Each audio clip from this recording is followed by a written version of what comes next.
to the amazing Heather Roxburgh and have her tell you her story.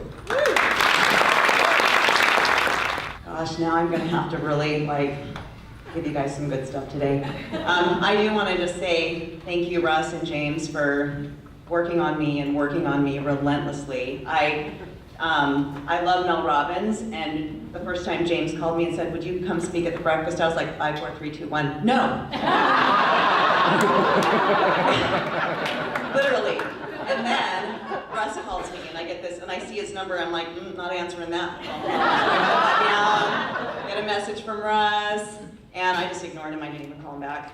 But I can't ignore James for too long, because he is my like Red and Andy in the movie. James is kind of my partner in crime, and we really have gone down a road of just growth over the last 10 years together. And we just that very first peak, and I see people in the room, and was chatting with Kim about that yesterday morning, because we both were there for the very first time. And back then you had to be nominated by your coach to go. Y'all remember back then when you did, and my coach kept saying, "You absolutely have to go to this," and I'm like, "No." And it's a lot of money, and it's 2009, and we're in the recession, and I didn't even know what it was. I had never been to an event. And he just kept working on me, and about a week before peak, I just had this feeling like I probably should be there. And so I called Barth Eddy back then, and hello, it's Barth Eddy. And I said, "Barth, I think I need to go. Can I still sign up? And it's a week away." And he was like, "Lady, if you're gonna do this, I need to know by Monday." And it was a Friday. So I said, "Okay, I'll call you Monday." So I thought about it over the weekend, and I knew I had to go. So it was a huge leap of faith for me to do it, especially where I had only been in real estate for 2 years. Was doing really well, and it was great. But again, I had never gone to a conference, let alone a $5,000 conference. And so I couldn't wrap my brain around, like, "Brian, are you that great?" Right? Thank God I did, because I will just say that was definitely a defining moment in my life. It changed my life. So when I finally agreed to come and do this against my better judgment, I was really waiting for Brian to release the homework assignment and the theme for Peak this year, so I could see how I could possibly, tie in and lead you guys, since I am Brian's opening speaker today. He doesn't know that. But set you out today for the first session, just something I could send you off with. So when he came out with the theme, Redeeming Your Life, I was like, this is actually probably pretty perfect for me, because I've had to redeem my life many, many times over. So I looked up what redeeming oneself means, and it means to do something good after one has done something bad or failed. And that's pretty appropriate for me, which I'll share here shortly with you. But as I worked through the homework assignment, I love The Shawshank Redemption. How many watched the movie? Did I watch it? So as I watched the movie over and over again, just trying to pull out pieces of that for today, a question kept coming up for me throughout the movie, and the question was, how does one person go through so much, go through so many challenges, and could I survive that? Do you guys, as you watched Andy, he gets raped by the sisters, he gets put in solitary confinement, he's beaten over and over and over again, and he never loses hope and never loses sight of the vision, and he just seems to keep a positive attitude while going through it. So I really thought about that, because it's been a question that's come up for me throughout my life, is what are the character qualities that a person must possess to actually get through something like that? Do you guys think you could survive that? Yeah, I think crawling through the tunnel of shit would probably do me in right there, but I actually have crawled through one in my life, thank God not like that. But I think personally, and from my own life experiences, it comes down to 3 things, and it's mindset, it is commitment, and it's a vision. And I'm gonna break that down a little bit. So when I think about mindset, I don't think about having a great attitude and doing your affirmations. Mindset for me is actually controlling your mind, like Kim talked about. And I think that with that, James told me 10 minutes, he just flustered me, sorry. So it's controlling your mind, and so I think that we are all capable of handling situations far more than we think we are, but can we handle the thoughts and the poison that goes through our heads every day and the influences of others? That's what I think about mindset. And then the commitment is, you know, really making a decision, being committed and sticking with it no matter what.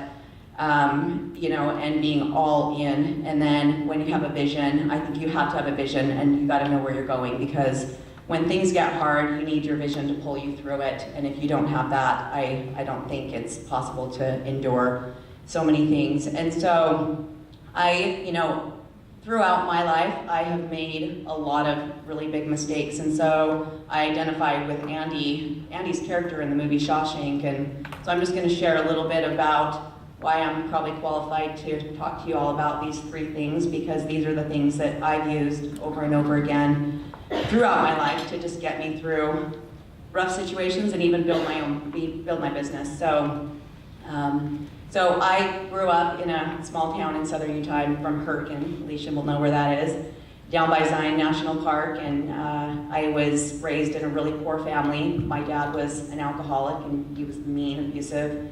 My parents had a really rough relationship, and over the years, I just started to really resent my dad. I was super angry, and when I was about 14 years old, I started to really rebel, and I started hanging out with bad kids, and I was doing drugs, and drinking, and smoking, and just slumping school, and I ended up getting addicted to meth.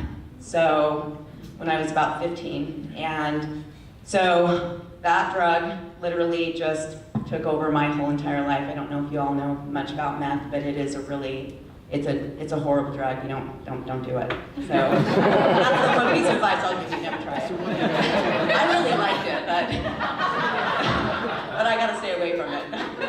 Anyways, so I got addicted to meth, and I just really went down a path of complete self-destruction for several years. And by the time I was 19 years old, I had 2 little teeny babies. So I had a 1-year-old and a 2-week-old. Their dad, who was my boyfriend, was in prison for selling drugs, and I was pretty much at rock bottom and just a strung out meth addict. It was the worst time in my whole entire life. And one day I was rocking my baby girl, and I had my little 1-year-old, and she was running around the house terrorizing the place. And I was living at my mother had to leave Salt Lake City, move to Hurricane, because I had these 2 little kids. I was sleeping on a pull-out couch in a living room with my babies, because I had nowhere to go. And there were like 9 of us living in this tiny little house, and like I wrecked my mom's life, my siblings' life, everyone's life. And I'm sitting there, rocking my little girl, and I start thinking back on my life, and I start reflecting back over the years, and I just had this moment. This was the most powerful moment I've ever had in my life, and I don't even know what happened and why, but it hit me like a ton of bricks, what I had just done. Like, oh my God, I'm 19, I have these little kids, and these poor babies did not ask to be born into this horrible, shitty life that I just put them in, right? And then I realized, like, I am the only person that can get us out of this situation, and I've got to do something, because if I don't, I mean, it's a matter of life or death for myself and for my babies. So in that moment, I made a decision that I was somehow gonna have to get clean, and I didn't know how I was gonna do it. I had obviously no money. I can't go to rehab. You know, all of my friends are drug addicts too, so I don't have anybody to lean on to help me.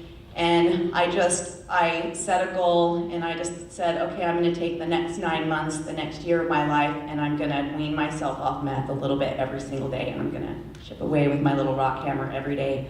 So, and I did it really, I mean, my vision was my babies. I couldn't believe that I knew better. Like, I was raised by a good mom. My dad wasn't so awesome, but I knew better. And so over the next 9 months, I weaned myself off meth every day. I just did a little bit less and less and less and less, and just kept working towards my goal. And I finally hit that goal. And I'll tell you, that was like the greatest day of my life, but the most challenging experience I've ever been through. I look at Andy through the movie when he sits in solitary confinement for, 60 days and he's in this dark room, and there's lots of dark hours that I went through during that time. But what I learned about myself and my abilities, I literally I didn't even know I had it in me to do anything like that. And I think when I think about most people, we all are capable of so much more than we think we are. I think don't test yourself, don't get put to the test to figure it out, right? Pull those capabilities out of you. So I took those same qualities and I used them to build my real estate business. I mean, I went into my adult life with so many disadvantages. I was a high school dropout. I was a recovering drug addict, still fighting that battle. I was a felon, and that was a whole nother story that I had to overcome. Just a lot of disadvantages, and so I really had to climb the ladder over the years, and it's really about doing the little things every single day and just chipping away at them. So when I ended up going into real estate, it was 2006, and the market was like it is now, pretty much, really, really hot, and I joined a RE/MAX, and they didn't have a training program for new agents, and so I didn't know how I was going to even, I didn't know how to sell a house, I didn't know what I was going to do, and I was still working a full-time job because I didn't have the money to quit my job. So I set this goal that I was going to save a full year's salary in the bank before I quit, and I gave myself 5 months to do it. So same thing, I was super determined. When I make up my mind, I decide, I commit. So I went to my brokers and I'm like, what do I do? How do I sell a house? And they said, we don't have time for you. So they said, you have to buy this little training program, this 100 Days to Greatness. Has anybody taken that? And I was like, awesome, okay. So I spent $390 I didn't have on a credit card to buy this little training program. And Brian was he was my teacher and I was his perfect student. And I watched those modules every single day. And I literally did everything Brian said to do because that's all I knew to do. And so as I went and did my calls and my notes and my pop-bys, and I asked for referrals, I did it verbatim. Within 5 months I'd made $30,000. So I was able to quit my job and go into real estate, and by the end of that year I sold 30 houses. So that little kit, that 100 Days to Greatness, and doing what I'm told to do, it works, right? So basically within that year, I was really busy and my business was going well, and I ended up hiring a coach into 2007, and 6 months into the year, the market starts to crash and we go into the recession. And I'm grateful I was a brand new agent too, so I didn't know what was going on. I just kept, Brian would send the kit every month, I would listen to the tape, back then we had tapes, and then the CDs would come, and I just did what he said to do. He said, save your money, don't listen to people, so I worked at home and stayed away from everyone. And I just continued to do the fundamentals every single day, and I grew my business, and I did 30 deals, and then 37 deals, and then 67, and then 100, and then 130, and it just keeps going up.